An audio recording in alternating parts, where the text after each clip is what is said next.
Et qu'est-ce que ça vous apporte de tuer ? Son visage se releva, puis il me fixa. Il avait les yeux bleus clairs, une cicatrice qui partait de l'extrême droite de la base de ses cheveux pour se terminer entre ses deux sourcils. Sa barbe, à peine entretenue, semblait cacher pas mal d'autres balafres en tout genre. Au bout de quelques instants de fixation, il sembla esquisser un léger sourire, puis répondit « De la quiétude.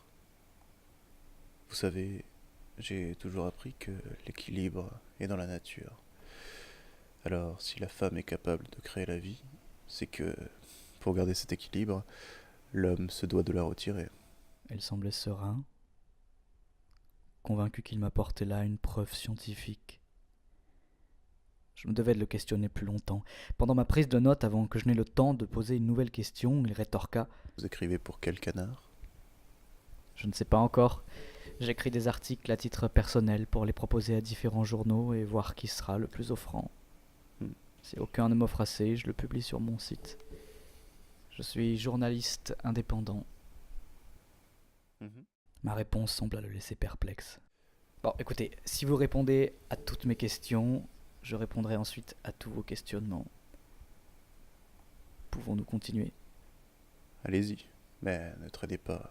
Je ne voudrais pas rater quelque événement qui pourrait se passer dans mon nouveau chez-moi. À son ton sarcastique, le garde ne put s'empêcher de froncer les sourcils. Il parla à voix basse à son collègue qui partit précipitamment. Très bien.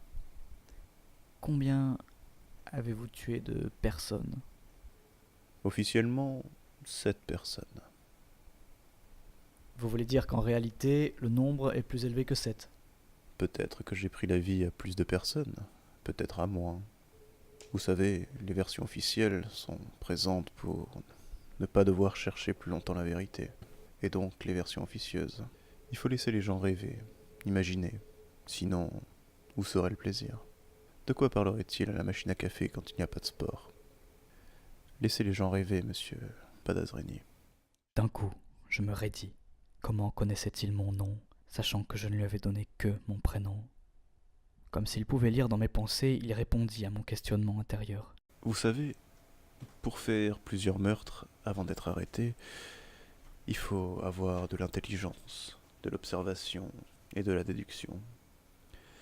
Comme dans une partie d'échecs, toujours avoir une vision de toutes les possibilités sur plusieurs coups d'avance. Alors, il est évident que je trouve comment vous vous nommez. Ses réponses semblaient déjà préparées. Je ne m'attendais pas à une telle dose d'intelligence de la part d'un tueur à sang-froid. Il ne fallait pas que je me laisse dominer psychologiquement. Mais comment pouvait-il bien connaître mon nom ?